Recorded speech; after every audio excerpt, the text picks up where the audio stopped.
तर मित्रांनो, तू ही रे माझा मितवा या मालिकेच्या 17 नोव्हेंबरच्या एपिसोडमध्ये भारी ट्विस्ट बघायला मिळणार आहे. राकेशने सगळा बंदोबस्त करून ठेवलाय. म्हणजे आकाश, वल्लरी यांना घराबाहेर पाठवलं, अंजलीला औषध देऊन झोपवून ठेवलंय आणि ईश्वरी घराबाहेर जाऊ नये म्हणून त्याने दरवाजे बंद करून टाकलेत. ईश्वरी तर इथे घाबरतीये. तिच्याकडे मोबाईलसुद्धा नाही आहे. तिचा मोबाईल रूममध्ये. आता काय करायचं या टेन्शनमध्ये तीये. पण तिला अर्णवचं बोलणं आठवतं. हिंमत हारायची नाही, घाबरायचं नाही. राकेश जवळ येण्याचा प्रयत्न जर त्याने केला तर तू ईश्वरी आहेस दाखवून द्यायचे. ईश्वरीला ते आठवतं आणि ईश्वरी चंडिकेचा अवतार धारण करते. ईश्वरीचा तो अवतार बघून राकेश कसा घाबरतोय हे बघायला मिळणार आहे. तर हे कसं होणार आहे थोडक्यात पाहू. तर अर्णव लावण्याला खडसावून सांगतो की ईश्वरी तिथे येणार, इनॉग्रेशनला येणार आणि ईश्वरीच्या हातूनच इनॉग्रेशन होणार, कारण ती माझी बायको आहे. अर्णवच्या तोंडून ती माझी बायको आहे, ईश्वरी माझी बायको आहे, हे ऐकून ईश्वरीला खूप छान वाटतं. माझी ईश्वरी, माझी बायको, हे ऐकून ईश्वरीला अगदी जग थांबल्यासारखं वाटत असतं. ईश्वरी प्रेमाने अर्णवकडे बघत राहते. अर्णव ईश्वरीचं कौतुक करतो. सगळ्यांना आनंद होतो. पण राकेश, लावण्या, वल्लरी नेहमीप्रमाणे तोंड वाकडं करून बसलेले असतात. अर्णव सगळ्यांना म्हणतो, सगळ्यांनी पटकन रेडी व्हा, आपल्याला सगळ्यांना इनॉग्रेशनला जायचे. अंजली म्हणते, माझी तब्येत बरोबर नाही आहे, मी आराम करणार आहे. अंजलीची काळजी घेण्यासाठी राकेश घरात थांबतो. तर वल्लरीला इनॉग्रेशनसाठी यायचं असतं, पण लावण्या इशारा करते आणि येऊ नको म्हणून सांगते. लावण्या ऑफिसमध्ये सगळी तयारी करण्यासाठी पुढे जाते, पण ती जात असताना वल्लरीला इशारा करते आणि बाहेर बोलवते.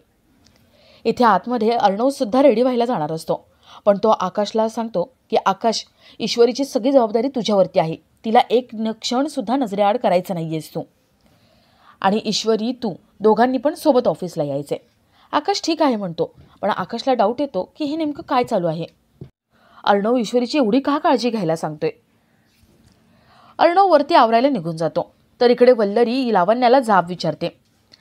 वल्लरी विचारते, का गं लावण्या, मला ऑफिसला यायचे, इनॉग्रेशनच्या कार्यक्रमाला यायचे, तू का नाही येऊ देतेस. लावण्या म्हणते, मामी, इथे राहायचे आणि महत्त्वाचं काम करायचे. वल्लरीला काही समजत नाही. लावण्या तिला प्लॅन विस्कटून सांगते. तर इथे अर्णव, ईश्वरी रूममध्ये आलेले असतात. अर्णवला गिल्टी फील होत असतं. अर्णव ईश्वरीचा हात हातात घेतो आणि म्हणतो, ईश्वरी, मला तुला एकटीला घरी सोडून नाही जायचे. ईश्वरी अर्णवला समजून घेते. ईश्वरी अर्णवला म्हणते, सर तुम्ही जा, मी आहे इथे आणि आकाश सरांसोबत येणारच आहे ना थोड्या वेळाने. अर्णव म्हणतो, ईश्वरी, तू घरात एकटी आहेस, पण हो, हिमतीने राहायचं. त्या राकेशने काही जरी केलं ना तरी अजिबात घाबरायचं नाही आणि सतत ताई, मामी, आकाश यांच्या जवळ थांबायचं, अलर्ट राहायचं, घाबरायचं नाही. काही असलं तर मला फोन कर. ईश्वरी ठीक आहे म्हणते. अर्णव आवरायला घेतो. तर इकडे लावण्यांनी वल्लरीला सगळा प्लॅन सांगितलेला असतो. वल्लरी प्लॅन ऐकते आणि खुश होते. वल्लरी म्हणते, लावण्या, काही काळजी करू नको, मी त्या मिडल क्लास मुलीला अजिबात घराबाहेर पडू देणार नाही आहे. ती इनॉग्रेशनला येणारच नाही आणि ती जर नाही आली तर लावण्या, अर्णवसोबत तू इनॉग्रेशनला उभी राहशील. लावण्या पण खुश होते आणि ऑफिसला निघून जाते. वल्लरी आतमध्ये येते. तर थोड्या वेळाने अर्णव, अविनाश ऑफिससाठी निघून जातात. राकेश लांबून सगळं बघतो. राकेश मनात म्हणतो, वा, छान मौका मिळालाय, आता हा मौका मी काही सोडणार नाही. इंदोरी जिलेबी माझी आहे, माझ्यासाठी घरी थांबली आहे. ईश्वरी अर्णवला बाय करते आणि आतमध्ये येते. राकेश तिच्या मागे आतमध्ये येतो, तिची छेड काढतो. ईश्वरी राकेशला म्हणते, मला जर आता काही बोललात ना तर मी मोठमोठ्याने ओरडेल. राकेश म्हणतो, ओरड ग, काही फरक पडणार नाही आहे. अगं ती अंजली, माझी बावळट बायको, तिला औषध देऊन झोपवले. आणि तुझी ती वल्लरी मामी, अगं तुला भीक तरी घालते का. तू किती आरडाओरडा केलास ना तरी ती इथे काही येणार नाही. आणि आकाशला मी अंजलीची औषधं आणायला पाठवेन. ईश्वरी खूप घाबरते. राकेश तिच्या जवळ जाण्याचा प्रयत्न करतो आणि तेवढ्यात तिथे आकाश येतो. आकाश विचारतो, जिजू काय झालंय, काय करताय तुम्ही. राकेश आकाशसमोर असं दाखवतो की तो अंजलीसाठी सूप बनवायची तयारी करतोय आणि तो ईश्वरीकडे त्याची रेसिपी मागायला आलाय. आकाश ईश्वरीला म्हणतो, ईश्वरी पटकन आवरून घे, आपल्याला निघायचे. ईश्वरी आवरायला जाते. राकेश मनात म्हणतो, नाही, काही झालं तरी ईश्वरी काही इथून बाहेर पडणार नाही. इंदोरी जिलेबी माझी आहे, माझीच राहणार. तर इथे वल्लरी विचार करत असते की ईश्वरीला कुठलं काम सांगावं की ती घरात अडकून बसेल. वल्लरी विचार करत असताना राकेश इथे येतो. राकेश वल्लरीचे कान भरतो. आकाशला घरी ठेवलंय. अर्णव काहीच न करता, म्हणजे रोज आता घरी राहतोय लग्नानंतर, आणि आकाश एवढी मेहनत करतोय, रात्रीचा दिवस करतोय. या विंटर कलेक्शनसाठी सुद्धा त्याने खूप मेहनत घेतली आहे. आणि अर्णवने काय केलंय, ईश्वरीचा बॉडीगार्ड म्हणून त्याला घरात ठेवले.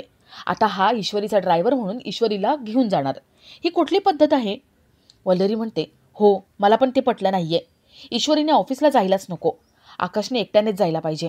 पण काय करायला पाहिजे? राकेश तिला प्लॅन सांगतो. असा प्लॅन सांगतो की ज्यामध्ये अर्णवला समजेल की आकाश हा बॉडीगार्ड किंवा ड्रायव्हर नाही आहे, तर तो सुद्धा मालक आहे आणि तो अर्णवचं काही ऐकणार नाही हे त्याच्यामध्ये असतं. वल्लरीला तो प्लॅन सगळा आवडतो. थोड्या वेळाने राकेश बाहेर निघून जातो आणि वल्लरी इथे आत रूममध्ये असते. ईश्वरी, आकाश रेडी होतात आणि निघत असतात. तेवढ्यात त्यांना वल्लरीच्या मोठमोठ्याने ओरडण्याचा आवाज ऐकू येतो. ते धावत तिथे येतात तर वल्लरी खाली पडलेली असते. ती पाय मुरगळण्याचं नाटक करते. ईश्वरी आकाशला म्हणते, आकाश सर, यांना डॉक्टरांकडे घेऊन जायला हवं. चला आपण यांना डॉक्टरांकडे घेऊन जाऊ. वल्लरी म्हणते, तुझी काही गरज नाहीये, माझा मुलगा आहे, मी त्याच्यासोबत जाईल. आकाश म्हणतो, ईश्वरी तू इथेच थांब, मी येतो पटकन आणि त्यानंतर आपण जाऊ. आकाश वल्लरीला दवाखान्यात घेऊन जातो. ईश्वरी इथे घरी एकटी असते. अंजली काही झोपलेली आहे आणि त्यामुळे राकेश या सगळ्याचा फायदा घ्यायचा ठरवतो. राकेश ईश्वरीला एकटं बघतो आणि खूप खुश होतो आणि तो दरवाजा लावून घेत असतो आणि आपला आजचा हा भाग इथेच संपतो. तर मालिकेच्या पुढील भागात आपल्याला असं बघायला मिळते की आकाश वल्लरीला घेऊन तर निघून जातो. वल्लरी मनात विचार करते, म्हणते, चला आता मी आकाशला ईश्वरीला घेऊन जाऊ देणार नाही, ईश्वरी घरातच थांबणार. ईश्वरी इथे टेन्शनमध्ये असते. अर्णवने जे सांगितलं होतं ते तिला आठवतं. अर्णवने सांगितलं होतं की तू लवकर तिथे ये, तुझ्याशिवाय हे काही चालू होणार नाही, इनॉग्रेशन होणार नाही, हे तिला आठवतं. ईश्वरीला खूप टेन्शन आलेलं असतं. तर इथे अर्णव ईश्वरीला फोन ट्राय करत असतो. ईश्वरीचा फोन रूममध्ये म्हणून तिला काही कळत नाही. लावण्य अर्णवकडे येते आणि अर्णवला म्हणते, अर्णव, सगळे तुला तिथे बोलवत आहेत, मीडियावाले, PR टीम सगळे थांबून ठेवलेत तिथे, चल ना, अजून नाही थांबवू शकत. अर्णव म्हणतो, नाही, मी सिंदूर आल्याशिवाय हे इनॉग्रेशन होणार नाही, हे इनॉग्रेशन होणार तर तिच्याच हातून. अर्णव ईश्वरीला फोन लावायला जातो. तर इकडे राकेश दरवाजे खिडक्या बंद करून घेतो. ईश्वरी घाबरलेली असते. अर्णवने जे सांगितले तिला आठवतं. अजिबात घाबरायचं नाही, हिमतीने तोंड द्यायचं हे तिला आठवतं. ईश्वरी रुद्रावतार धारण करते. हातात चप्पल घेऊन ती खूप भडकलेली असते. ती राकेशला चांगला सोप देते. राकेश खाली पडलेला असतो आणि हात जोडून घाबरून माफी मागत असतो.